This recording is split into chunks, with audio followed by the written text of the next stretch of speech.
أعوذ بالله من الشيطان الرجيم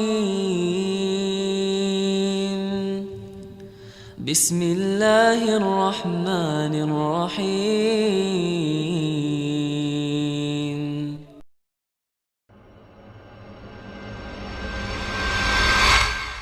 Jadi jamaah, ada sebuah cerita tentang bagaimana seorang lelaki, subhanallah ya. Kakak kelas sana cerita dulu. Bicara nikah nggak harus punya pekerjaan tetap, tapi tetap bekerja. Biasanya kan orang tua bingung ngelihat, nah itu calon suamimu kerjaannya belum tetap, nah kata dia. Dia kerjanya serabutan. Alhamdulillah, yang penting mau bekerja. Rizki itu tidak harus dengan bekerja jamaah. Subhanallah, ada rizki dari arah yang tidak disangka-sangka. Yang orang nggak akan berpikir, ya Allah kok bisa fulan dapat rizki itu. Itulah Ar-Razzaq Dzul Quwwatil Matin. Kembali ke cerita bagaimana seorang lelaki ketika dia mau melamar seorang wanita. Itu subhanallah. Perempuan itu setiap dilamar oleh laki-laki, yang lamar ini orang-orang sukses jamaah. Semuanya mundur. Karena apa? Karena orang tuanya ketika datang itu lelaki melamar ditanya, mau dikasih berapa anak saya? Di sini berapa pasarannya Ustaz? Nah, nggak tahu Ustaz. Berapa pasarannya di Banjar jamaah? Berapa? 30? Ada 50? Iya. Oh, yang 50 yang bagus jamaah. Nah, astagfirullahaladzim. Jadi 20 yang pertengahan gitu. Masya Allah. Tapi memang ada, mahar itu ada mahar standar jemaah. Setiap kampung itu punya standar yang berbeda-beda. Dan itu diperbolehkan dalam agama, nggak ada masalah itu. Umpamanya umumnya 30 juta. Sudah, orang tuanya tanya mau dikasih berapa. Bingung mau dikasih berapa, ini anaknya orang kaya. Akhirnya mundur semua. Datanglah seorang pemuda, dia dengar tentang anaknya fulan ini. Anaknya orang kaya ini. Dia ngomong sama sahib-sahibnya, anak mau melamar dia, siapa tahu diterima. Ya Allah, orang yang lebih sukses dari kamu mundur, apalagi kayak kamu. Punya kayak, ya bismillah kan, siapa tahu diterima. Berangkat dia melamar. Ini tidak harus cinta, tapi cocok. Berangkat dia. Sampai ke sana ngobrol sama calon mertuanya. Sama ditanya sama calon mertuanya. Mau dikasih berapa anak saya?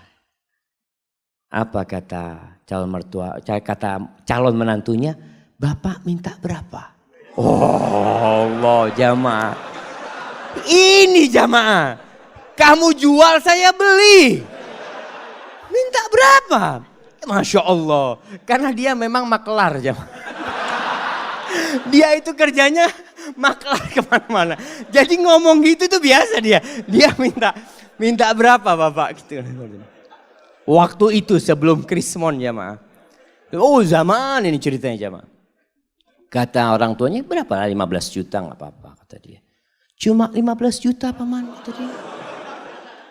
Subhanallah jamaah. Jangan paman. Masa anaknya Ami yang dari kecil Ami rawat ya. Ami besarkan, Ami sekolahkan cuma dihargai 15 juta. Ami anak kasih 1 miliar. Betul ini ceritanya jamaah. Tapi sekarang anak gak punya duit. Iya, memang dia gak punya duit. Artinya dia ingin ngasih gitu jamaah. Antum ketawa. Subhanallah jamaah. Subhanallah. Akhirnya ya sudah. Diterima jamaah. Itu keluar dari sana teman-temannya bingung. Kok bisa diterima kamu kata dia. Ada ceritanya kata dia. Masya Allah. Akhirnya menikah. Menikah dengan utang dia. Mahar itu boleh utang. Makanya ketika antum menikah, kan orang tua mengatakan maharnya sekian tunai atau utang. Walaupun anak nggak pernah dengar yang utang jemaah ya. Karena yang disebutkan maharnya itu cuma 100.000, 1 juta, seperti itu. Padahal kadang-kala maharnya di zaman sahabat itu, maharnya itu 1 kebun kurma. Jemaah. Isinya 400 pohon. Jemaah. Berapa miliar itu jemaah. Nah, itu bisa utang. Akhirnya menikah. Setelah menikah tetap kerjanya serabutan dia ya. Maklar, jual ini, jual itu. Dia punya utang 1 miliar. Subhanallah jemaah. Suatu saat dia cerita, mertuanya ini ngobrol sama menantunya yang kaya-kaya. Cuma satu yang miskin jemaah. Yang kaya-kaya. Ngobrol masalah durian jemaah. Oh Masya Allah durian yang enak, durian ini, itu macam-macam. Akhirnya si menantunya yang miskin ini minta izin. Paman, ana mau keluar dulu sebentar ya, kata dia. Akhirnya dia keluar rumah. Ke tempat sohibnya, pinjem duit 20.000. Ana pinjem duit 20.000. Buat apa ini? Mertua ana kepingin durian. Dia beli durian jemaah. Dia bawa. Sampai rumah masih ngobrol durian ini jemaah. Dia ngomong, paman afwan ana gak bisa beli yang bagus. Ya mudah-mudahan ini enak buat paman. Itu mertuanya langsung jatuh cinta sama menantunya nih jemaah. Yang kaya raya cuma ngomong doang durian. Ada langsung beli jemaah. Subhanallah jemaah. Antum itu kalau jadi menantu yang bener.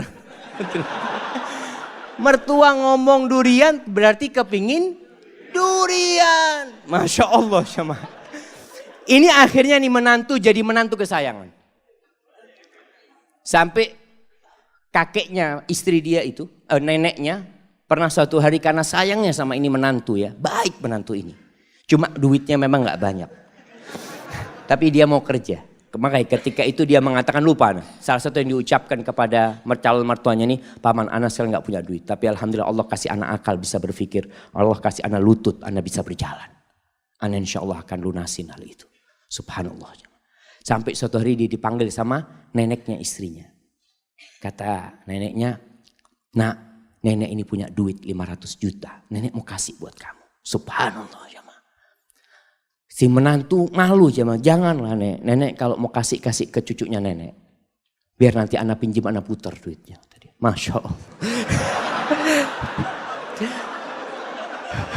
Antum ketawa, ini laki-laki terhormat jemaah. Artinya dia nggak mau terima, dia nanti mau pinjam sama istrinya. Kalau sudah punya istrinya dia bisa pinjam. Masya Allah jemaah. Akhirnya diberikan kepada istrinya, duitnya diputar, dia lunasin 1 miliar jemaah. Maka carilah lelaki tadi yang gak harus punya pekerjaan tetap. Masih banyak masyarakat Indonesia itu yang berpikir kalau cari pasangan hidup yang pegawai. Yang sudah punya gaji tetap. Jangan sama orang yang baru usaha kecil-kecil nanti bangkrut dia katanya. Kalau pegawai kan ada jaminan nanti. Ada jaminan masa tua macam-macam. Lah gak harus. Maka itu kriterianya. Allah Subhanahu wa taala mengatakan in yakunu fuqara yughnihimullah min fadlih wa ankihul ayama minkum wassalihin min ibadikum wa imaikum in yakunu fuqara yughnihimullah fadlih. Kalau mereka orang-orang fakir yang kalian nikahkan, Allah yang akan cukupi. Kejadian ini kejadian lain. Ada seorang wanita menikah dengan seorang lelaki karena dia sukses. Subhanallah, ketika suaminya bangkrut, minta cerai. Padahal sudah punya anak. Karena dia berpikir mau hidup senang dengan kekayaan. Wallahi jamaah ketahuilah. Kebahagiaan itu tidak didatangkan dari luar. Kebahagiaan itu tuh bukan di rumah yang mewah. Bukan di mobil yang mahal. La, kebahagiaan itu sesuatu yang ada dalam jiwa antum. Nerima. Irda bima qasamallahu lak takun aghnan nas. Kata Nabi SAW, ridholah engkau dengan apa yang Allah berikan kepadamu. Engkau akan jadi orang paling kaya, kata Nabi SAW. Tapi adapun kalau mau cari istri, maka Rasul SAW mengatakan tungkahul mar'ali arba. Wanita itu dinikahin karena 4 hal. Nah, yang sudah menikah bisa sebutkan anak kasih hadiah. Nah, yang sudah menikah. Antum sudah nikah. Nah, berdiri. Karena kecantikannya. 4. Karena kekayaannya. Karena keturunannya, nasabnya.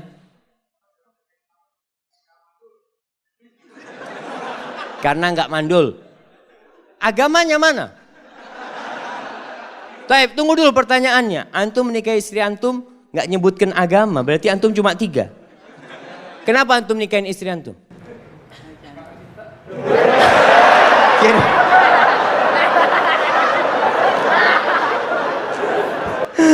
Masya Allah, Masya Allah. Ambil hadiahnya.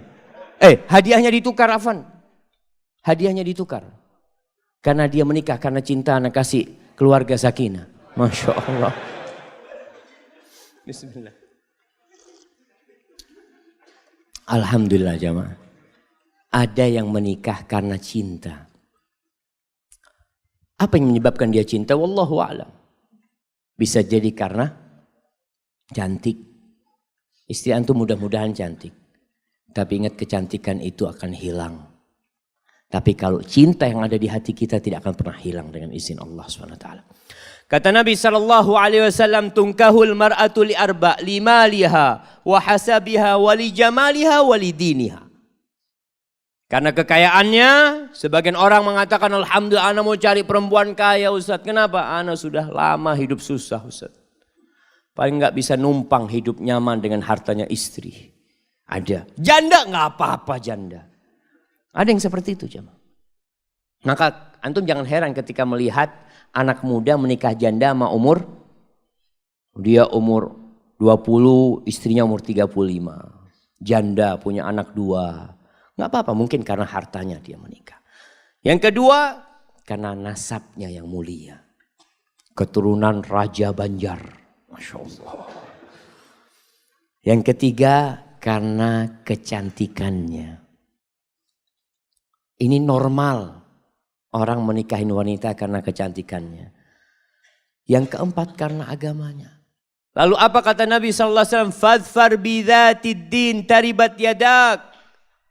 Kalau engkau ingin beruntung dalam kehidupanmu, engkau ingin merasakan kebahagiaan, keharmonisan dalam rumah tanggamu, fadfar bidhatid din. Berbahagialah engkau mendapatkan agama, mendapatkan wanita yang agamanya baik.